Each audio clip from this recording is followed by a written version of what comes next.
Oakland Raiders no more. They are, in fact, after a 31-1 vote by the owners. I'm just laughing because Edwin's in his all Raiders gear sitting over there. Vegas Raiders. Here's a weird one, Francis. Are you ready for it? The AFC West as I grew up, as Edwin grew up. Maybe even all the way back to the Los Angeles Raiders. I don't know how old Edwin is. I don't want to make him too old. Can I see a hat? Can you do the hat? Look, I don't want to. You can come on if you want. I want to show the world. Yeah, come on. Show them the outfit. Here we go. Oh, he won't show his hat. There he is. Look, he's getting the hair ready. Look at Our this. resident Raider fan. Every Nice. single Monday I come in. How about them Raiders? How about them Raiders? How about them Raiders? See? All right, so now it's going to be the Las Vegas Raiders. The AFC West will also hold the Los Angeles Chargers. Boo. Yeah, there's a different level of boos that come about the NFL, right? If you're gonna, I genuinely, my thought about it right now with the Las Vegas Raiders is, and Edwin actually said you should call them the Sin City Raiders, which I kind of like better. That's way more. That's a lot better. I give them like a boo. They're nowhere near like Sandy, the Los Angeles Chargers. Fucking boo. Boo! They get the straightforward Scottish boo, capital B, capital O-U. Boo! You know what's funny also about the AFC West? I think you'll love how the NFL geographically places teams. Denver is in the AFC West. Oh yeah. Because they're west of what? The Mississippi? Of everything. Yeah. Oh, they're west of the East Coast, so it's the West. Yeah. All right, well, there's a whole nother side to this story. I'm going to first call out two completely BS quotes from Mark Davis, who is not on the level of Dan Snyder, is not on the level of Jerry Jones, but is somewhere in between. His haircut is the subject of most of the jokes. But he said, quote, "The Raiders were born in Oakland, and Oakland will always be a part of our DNA. We know that some fans will be disappointed and even angry, but we hope that they do not direct the frustration at the players, coaches, and staff." So here's where some fans, no, it's like 98% of fans, they're going from the 6th largest market in the NFL to the 40th. There's only 32 teams. It's also like 40th largest market, I think, in sports is what they're referring to, but 6th largest in the NFL, and also up there because of the Golden State Warriors and their success of recent, a growing market, right? So on top of that, though, the one that I can't get behind, and I understand why Derek Carr has to say this, there's a PR aspect to it, but it's total shite. And I'll explain why after. As I sit here and see a vote that takes the Raiders to Las Vegas, I am overwhelmed with emotion. I don't know how we should feel. I feel the pain of our fans in Oakland. I also see the joy on the faces of our new fans in Las Vegas. Who? As players, we will show up and give everything we have. Good on you, Derek Carr. We will compete and we will do our best to bring a championship to the entire Raider Nation.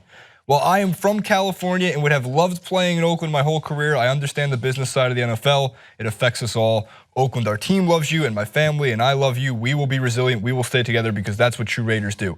I find it impossible to believe that a guy who grew up in California gets to play in his home state in Oakland, easily one of the best fan bases in the country. The black hole, the atmosphere that they bring, understands the business side and is not upset with this move. I think he's upset. I think he's just being a little He's being very professional, but I mean, I think that's kind of discrediting to professional. I think that's discrediting to Jimmy from Arizona, who pops into Vegas 3 or 4 times out the month just to put his little craps on. He's a true Vegas fan. He's there to watch the Oakland Raiders. No, the true Raiders fans. I see you're being sarcastic. Edwin is an example of that, man. That's very true. He can go to Iceland and Edwin would be like, "How about them Raiders? It's cold here." The only way I weigh it up, right, is I think I've just kind of made peace with the fact that NFL teams move, American sports teams move, and it's horrible. It's drastic. Like I talked to one of my good friends, Matt, who's a Chargers fan. He was devastated by the Chargers moving to LA, and my reasoning was, you're moving, you could come up and watch the games. And he's like, no, that doesn't matter. And I was like, but the idea, that's what I was trying to wrap my head around. With this move, I would try to make the similar case. It's like, it's a fun home game. You're going to go to Vegas. It's not like you're the Supersonics who are like, let's go to Oklahoma. Let's watch one at home game. Supersonics had no say in that deal. Regardless. So that's the only way I'd try to sympathize with that. It's not a bad home outing to go to Vegas to watch it, but that's the exact type of crowd you're going to attract. It's not like, to make it seem that you're appealing to a homegrown fan base that's there is utter garbage. There's no homegrown fan base there, I don't think, that's going to be welcoming this. If you were all about homegrown fan base, you'd stay in Oakland. What you're going to attract is you're going to attract a mass audience from around the world who are now going to watch football when they go to Vegas. Like you're going to combine the atmosphere that's already a perfect hub for sports, which is betting, which is the environment there, and you're just going to add NFL to that. So don't make it seem that you're trying to appeal to a homegrown fan base. But see, Francis, why there's and I'm trying not to get angry at stupid things because I feel like everyone's extremely angry at everything nowadays. I agree. But where I'm frustrated with the NFL in this case, I'm going to channel a lot of the actual anger in a Facebook video.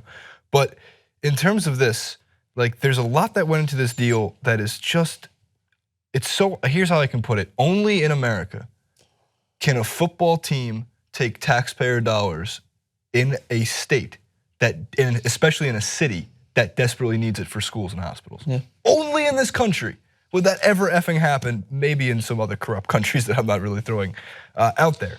But it was a $750 million plan for the stadium. They needed to raise an extra $420 million. How do they do that? They tax the hotels, right? So it's like, we used to be 12% sales tax, not sales tax, 12% hotel tax to stay at the Strip.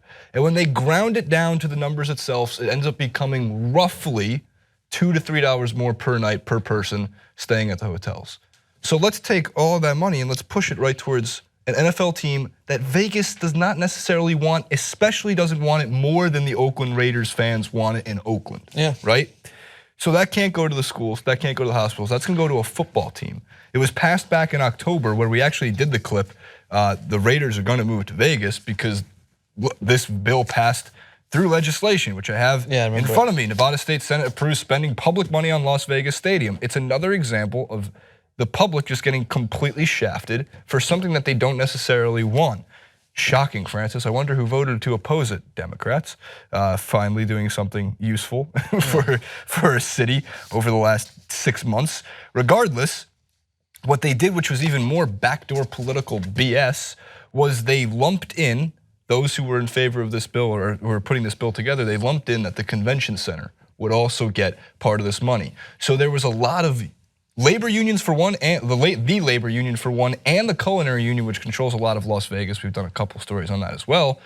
In addition to people who rely on the convention center for important expos and big events, because the convention center holds a lot of those. That even stems down to my own father, who does sales for Esperonics and goes to events at the convention center. So the people who were against the idea of having the stadium were completely given a catch-22 because it was either, well, I don't want the stadium, I don't want that money going there. Shit, I need it for myself for the convention center. Yeah, and that's the lot way to kind of get these things done is you're going to package it in a way that appeals to the city outside of the sport. So it's being like, you're going to create this amount of jobs and you're going to create this amount of income coming in, which is all good, but it's not exactly like Vegas hasn't approached Vegas with that plan. It's one of the biggest attractions in the world, and I'm sure they pitched it when they were building everything there that they're going to create jobs and going to benefit. But as you mentioned, there's other things that could be putting taxpayer dollars towards, such as school funding, such as the area outside of Vegas. If you've been outside, if you've wandered outside of the Strip, which I had to one time, so I got you really messed up. You really messed up if you're like a mile and a half off. You need to change your TripAdvisor. Am I? I actually got toothache once there, and I had to go and see an emergency doctor when I was there in Vegas, and I had to travel a couple of miles away from the Strip, man, and it is worlds apart. Do they have slot machines in the waiting room? Apart. It's insane just how different it is. So you're thinking and people will be given this false portrayal of Vegas or what people who are from Vegas are like. Like, that's not Vegas. That's a commodity. That's basically capitalism on a strip. That's not what people in Vegas are maybe looking for as much. So yeah, it's going to create an enormous amount of jobs and economy, but I don't know who the hell's staying in Vegas till Sunday at 1 o'clock. By the time I get to Sunday in Vegas, I am on my way home because I want to be in my bed because I am dying.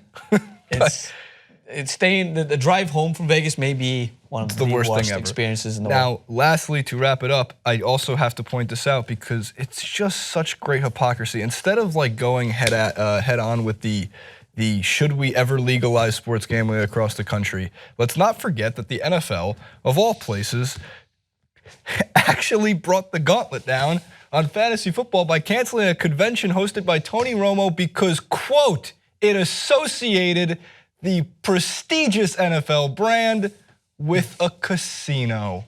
Oh yeah. So what do? Less than a calendar year later, you put an effing football team there. The hypocrisy is worse than anything I've ever seen. I love the sport of football. I think it's an amazing sport. I think the NFL is easily the worst run business in, I think the NFL is easily the scummiest business in the country. Oh, I agree with that. I thought you were going to say because I can't say worst run because they make too much money, so they're not the worst run. They're they are equal to Goldman Sachs. They are equal to big banks that failed and crushed the mortgage. They are equal to FIFA. Do not buy their BS. Just watch your team and hope they win. Just buy your team and then rip the NFL badge off the shirt.